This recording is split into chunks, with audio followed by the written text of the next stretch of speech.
We work hand in hand with this group. I'm going to invite up Craig Hilburn, who is the manager of conservation programs for Ducks Unlimited. And TWRA and Ducks Unlimited has had a long-standing partnership and have done wonderful, wonderful things together. But instead of stealing his thunder, I'm going to turn the microphone over to Craig Hilburn from Ducks Unlimited. While Craig's walking up, I'd like to recognize Dale Hall, the CEO of Ducks Unlimited, and thank you once again for letting us have this venue and use the facility. It's very generous of y'all. Thank you. Thank you very much. Well, on behalf of Ducks Unlimited, I do want to welcome you here to our national headquarters. I was really going to have fun with this presentation, and then Dale walked in, so I'm probably going to have to straighten it up a little bit. But I did want to introduce still our leading, I guess our top Ducks Unlimited person in the room, the former commissioner, Julie Schuster, is also sits on our board of directors and our conservation programs committee for DU. So we're very glad to have her in that capacity, and I know she's been well received and doing some really great things for us. So even when Julie was on the commission, it was all about her. So it's kind of that way today too. Well, she asked me to introduce her, so I thought.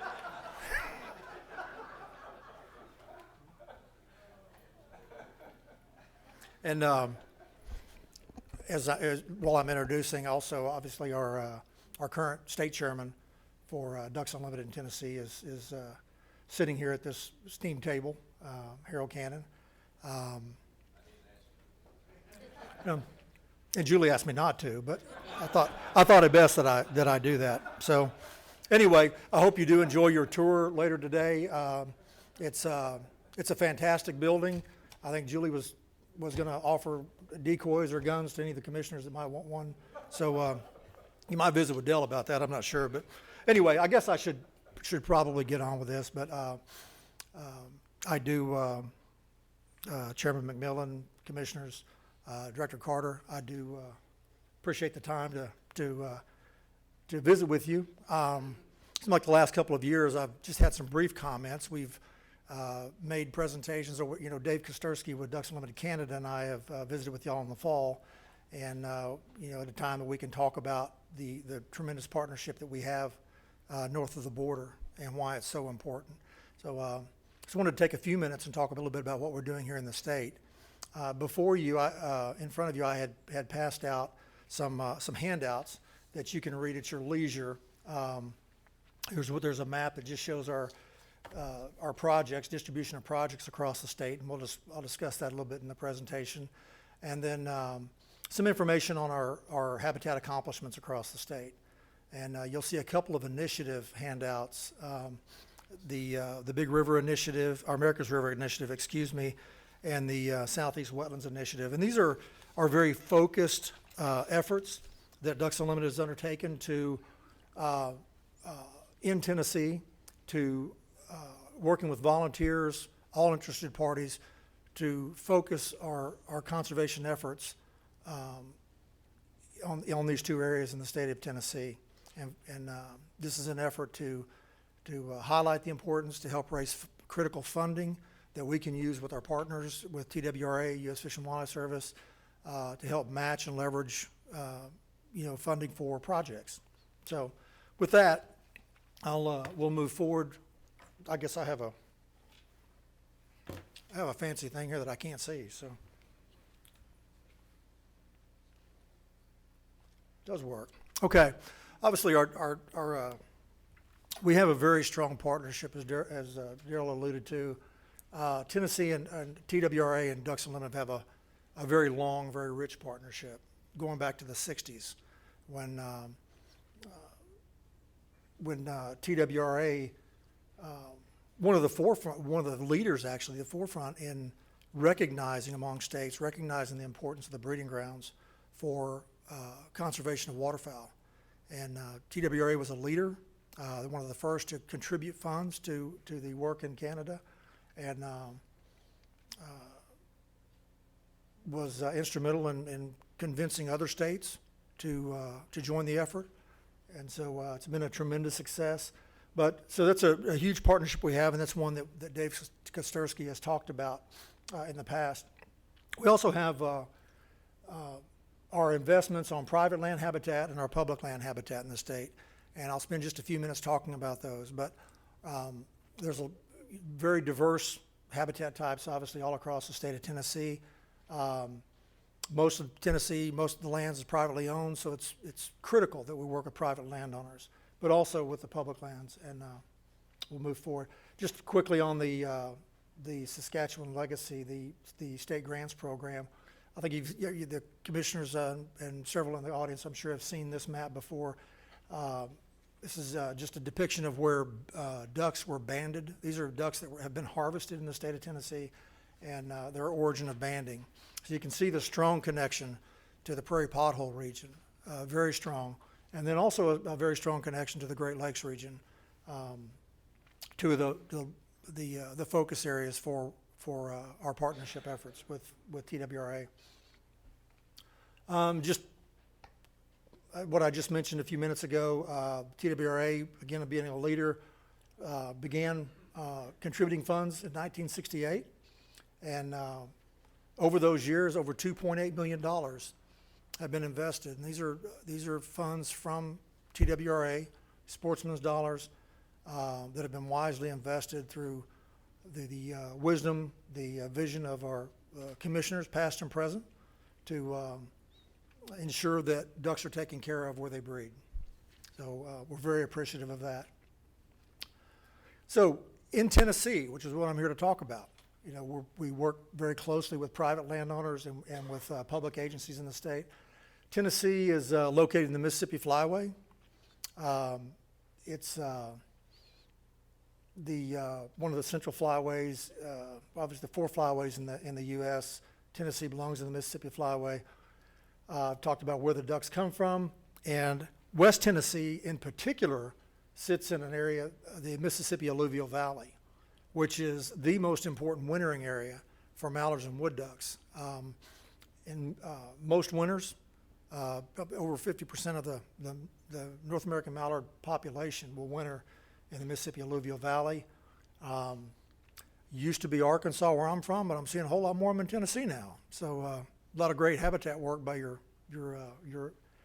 staff. Very appreciative of that. So our focus in Tennessee, as I mentioned, is working with private landowners and with lands in public trust, the U.S. Fish and Wildlife Service, TWRA, helping your staff in acquisition and delivery and management of waterfowl habitat on WMAs. This is the map I mentioned earlier that's in front of you, just the distribution of projects across the state of Tennessee.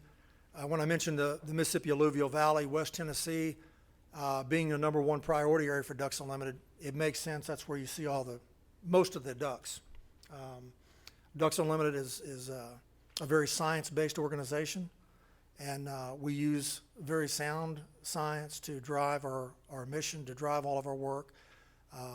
You know, every dollar that we receive, either through volunteers or state federal agencies, is very precious, and we're very focused in where we spend those money, and we make sure that where it's going to be spent does the most good for waterfowl. So that's why you see that clustering in the west part of the state. So Tennessee Partners Project, quickly on our private lands effort. This is our program that's focused with private landowners. And a lot of the dots that you see all across the state are Tennessee Partner projects. But very simply, what it is providing technical assistance to landowners. At the request of landowners, we'll go out, we visit with landowners, identify what their desires are for wetland restoration, for waterfowl habitat, and then we work with our partners within the Tennessee Partners Program to find funding. And we assist with water control structures.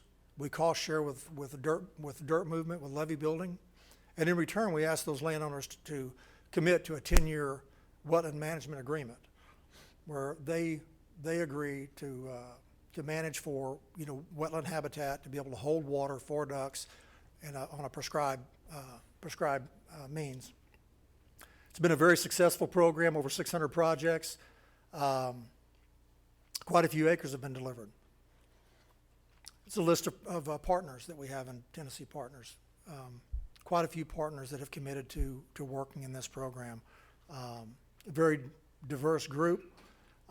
Ducks Unlimited was instrumental in establishing this program with TWRA several years ago.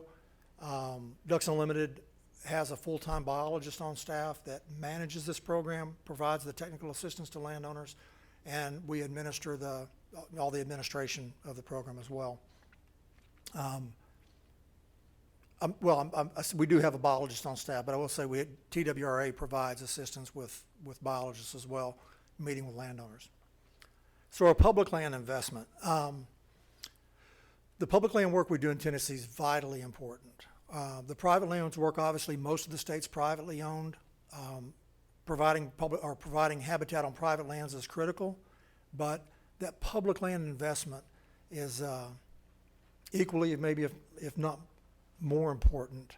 And I say that because of the habitat quality that it provides, the managers that you have out on the land, the areas that I've been to, Director Carter, are being managed superbly.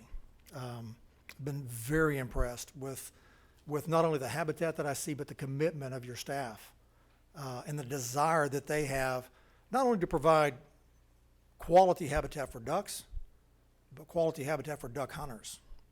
And it goes a long way. It speaks volumes, it does. And I worked in quite a few states, great biologists, but your staff is at the top, and very appreciative of them. But also, that public land habitat provides that critical waterfowl habitat during early migration, during the winter, but maybe even more importantly, or equally importantly, after duck season's over.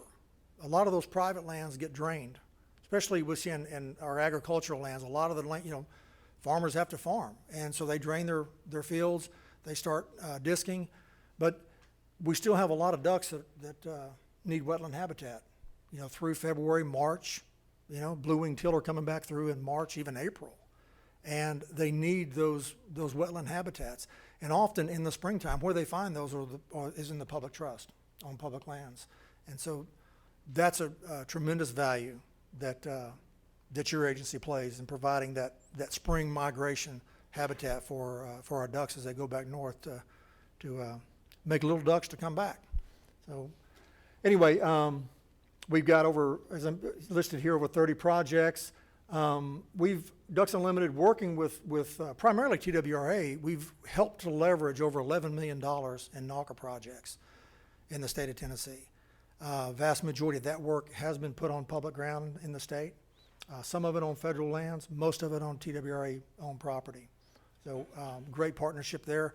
And I listed, I think here on the next one, and there's some listed in those handouts, some projects that we've worked on. This is just a sample of some of the project areas that we've partnered on. And you can, commissioners, you're from all across the state. I'm sure you'll see a few that resonate with you that are close to home. But quite a few areas, very diverse. And I was remiss, I didn't list the John Tully WMA, which is our most recent NAWCA submittal. We submitted $1 million NAWCA proposal last month for work on John Tully WMA, which is just north of Memphis here. So if we're successful in receiving that, there'll be some really neat wetland development work done. So the numbers you see in the handout, some numbers are a little bit different because we do a lot of work in Tennessee. The numbers keep changing. But since 1992, Ducks Unlimited in partnership with TWRA, this is the DU investment, over $12 million that have passed through Ducks Unlimited with our volunteer dollars, our grant dollars, that have been invested on the ground in the state of Tennessee for waterfowl habitat. And that investment's resulted in over 44,000, almost 45,000 acres now, with about an equal mix now public and private land habitat. So a lot of states that I work in, you see a tremendous amount of acres on private land. Tennessee's unique. We see an equal mix of public land, and that's, to me, it's really neat. The sportsmen and women of Tennessee, I know, appreciate that. So with that, I will open it up to any questions that any of you might have, except where the ducks are. Craig, let me make one comment. Last year at the state convention in Jackson, representatives of our agency, Director Carter helped facilitate this, and Craig, we did a bus tour of just where these partnerships had taken place just in the Jackson area. And it was amazing after the end of that tour, the number of people that came up to me and say, I get it now. I get it. I never really understood how our dollars were being spent. I didn't totally understand the relationship between DU and TWRA, but I get it. And I think it's been part of that was taken back to the different chapters and reflected what the giving was this year. Dale, I think we were up 20% or something like that, from $1 million to $1.2 million. As a commissioner and as a volunteer with DU, I'm very proud of the relationship that we have between the two entities. It's remarkable. You could see the chemistry with our staff and Craig just on that bus tour. And so, if my word means anything, our dollars are being well spent. The relationship could not be any better than what we have with this conservation group, and I think we have a lot to be proud of as far as how our dollars are being used. So Craig, thanks for all you all are doing. Absolutely. Thank you.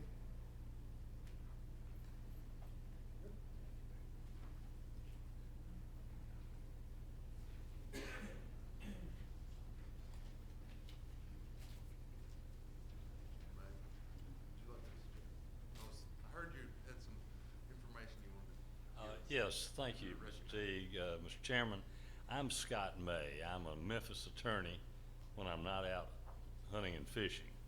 And I became fortunate enough several years ago to lease a 185-acre tract in West Tennessee. And then I became fortunate enough to buy myself an 8N Ford tractor and a bunch of discs and stuff like that. And I became a hobby farmer for the benefit of wildlife. I prepare food plots and take my little granddaughters out and have a real good time recreating. As I know most of y'all know, the actual pulling of the trigger is just a minor part of the overall thing. I'm here today to try to encourage TWRA to extend the white-tailed deer season in Zone L towards the end of January, as opposed to stopping it, I think usually at the first Sunday in the month. And I have prepared, I know I'm preaching to the choir, but I've prepared a little page-and-a-half handout that talks about this concept and talks about how the Tennessee hunters and the deer hunters, when we end up with our season, we're forced to go, we're not ready to quit, I know I'm not, and so we're forced to acquire licenses and hunt as non-residents in the contiguous states of Mississippi, Arkansas, and Kentucky, depending on where you would be. And I think it would be a wonderful opportunity, and I really can't see the downside of it, since we clearly in Zone L have an abundance of antlerless deer when you can take, I think it's 3 a day for the entire season. If we could expand the archery only program to the end of the month on antlerless, to the only on antlerless, only the end of the month, and only archery, and see what impact, if any, a negative impact that might have on the resource.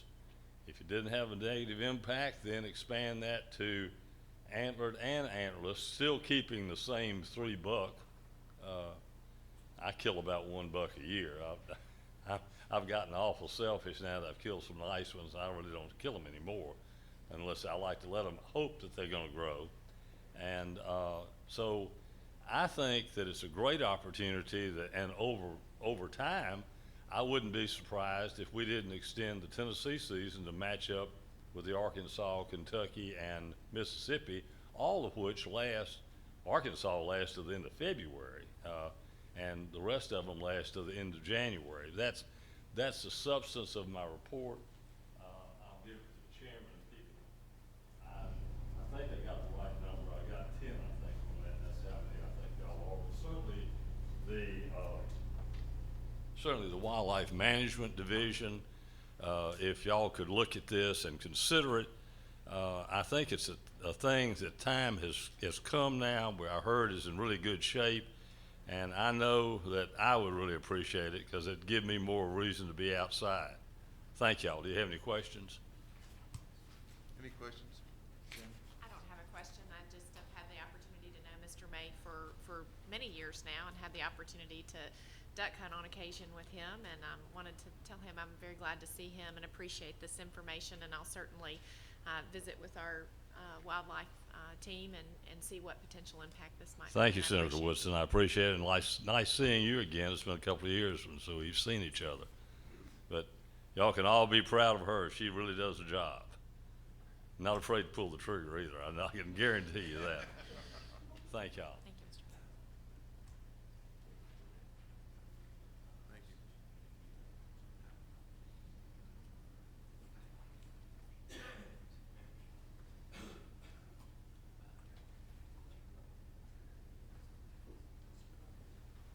I'd like to introduce Mr. Earl Conley. He has some concerns on Wolf River WMA, I believe. Thank you, Mr. Chairman, Mr. Director. My name is Earl Connolly, and I appreciate the opportunity to come before you today and ask you to consider for us, because I live here in the Memphis area, and I'm a member of AFTCA, which is the Amateur Field Trial Clubs of America. I participate in field trials, amateur and open, from Canada down to as far as Florida. And we feel that in 1995, when the Wolf River Wildlife Management Area was established, it was done so for the benefit of all sportsmen. And as a field trial participant, we feel that we have been deprived of the opportunity of utilizing those facilities because we're not allowed to work horseback training on that area. And if we, going back over the establishment of that, horses have been an intricate part of the sport in this area. We're in the middle of the field trial world here, with the Grand National taking place here each February. Field trials going on at Ames continually. There's one there today. And we have amateur trials continuing around the area. We have 51 club members in the Region 6 area, which encompasses Tennessee, Mississippi, and Arkansas. And I want to say that, we as field trial participants are privy to using government-sponsored land in the states of Arkansas, Mississippi, Alabama, and Kentucky on wildlife managed areas. But we're deprived of that opportunity here in the state of Tennessee. And I think there are a lot of sportsmen that would utilize these areas if they were made available, so that we could use our horses to train dogs and have a quail release program on that Wolf River Wildlife Management Area. Now, I've got a lot of data, and I'm not going to get into that, but if I can make it available to you on what it means to the area if they conduct field trials in geographical areas around our region. And I can also tell you the impact it has dollar-wise on various communities. But I don't have that available. I didn't know whether I could do that here today or not. But I would recommend and encourage all to study this and give serious consideration to allowing us to use these areas for horseback training and eventually amateur field trials. I'd be glad to answer any questions you might have. Yes, sir. We have the Region 6 website is field trials, Region 6, amateur field trials, fieldtrialers.com. It's amateurfieldtrials.com. And then the local one is region6fieldtrials.com as well. And the AFTCA has a web page as well. Mr. Conley, I know it's been discussed a little bit that there is some concern on our WMAs that we're trying to establish wild quail populations again, that there is some concern about putting pen-raised birds and mixing them in with them. I think we can dismiss most of those concerns. We've done exceptionally well trying to get populations increased by releasing on a regular basis. And because of the regulations that require testing, make sure that the birds are free of any disease, we've done well with that on private lands around the country. We've also done quite well down at Hale Creek, down there in Mississippi, where they've gotten a reasonable population of native quail growing as a result of the release program. Over at Conway, Arkansas, they do the same thing. The state turns loose something like 4,000 birds every year, and if you go over there most any time, you're going to find birds that have repropagated through those birds. Same thing takes place up at Kentucky, up at Paducah, where they do the same thing on an annual basis. So what WMAs besides Wolf River were you interested in? Well, in the area that's probably I think it's the southwest portion away from the water. It's up on the northern part. Just Wolf River, that's the only WMA you're interested in doing this in? That's the only one we're interested in at this point, yes, sir. The habitat out there looks very conducive to the quail population ability. You know, I think I talked with one of your people over there last spring, and they were saying that the project had resulted in, I believe, 10 coveys of quail. Well, 10 coveys of quail is it's not a substantial positive result from a, 19-year program that's been going on out there. Well, there's no doubt that we're struggling with our quail populations, but I Yes, sir. obviously will take this into consideration, and our small game biologists and all will look into it, and obviously won't make a determination today, but we appreciate you coming and I expressing your appreciate it. opinion. Thank you, Mo. Thank you. Sure. Since Wolf River's in my area, my major concern is, anybody that's ridden in the National Field Trials at Ames knows that the horses are fairly devastating on the land and causes erosion and that kind of thing. What do other states do? Do they limit you to certain areas, certain trails, or are you permitted to just ride anywhere you want to hunt? Well, during the field trials at the areas in Mississippi, Alabama, and Arkansas, and up in Kentucky, the courses are outlined, and the participants are to stay in those courses. Now and they also have allowed for training on those grounds, and they have designated areas for which you can train, and you stay within those areas. They have designated dates, times, and other restrictions that you have to abide by to work on those grounds. And I do not agree with the erosion problem with horses. You know, you go over to Ames today, there's been I would say hundreds of horses have gone over those grounds in the last 5 days, and I don't think Dr. Carlisle will conform that there's been an erosion problem because of those horses. And Well, I can't confirm that, but I suspect that Dr. Carlisle maintains his course with his equipment to prevent that. I think The next question is, who's gonna do that if we, you know, the question is not just the field trials, it's the other recreational horseback riders that would come and have the same request, and you end up with horses by the hundreds every day. I don't think you would have that problem, because I've spoken to the dignitaries at all the other areas out in those states I've mentioned about how do they control areas like that. And they have regulations and stipulations on who can use the grounds and when they can use them. And I'm convinced that you're not going to find hundreds of trail riders that want to just come out and wander around your grounds over here.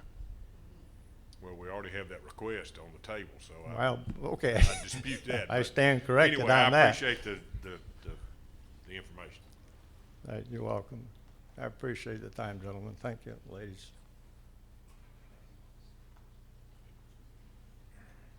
Anybody else have anything they'd like to say for the Wildlife Management Committee? All right, I think before we move on to fisheries, I'd like to take a break until 2:15. Thank you.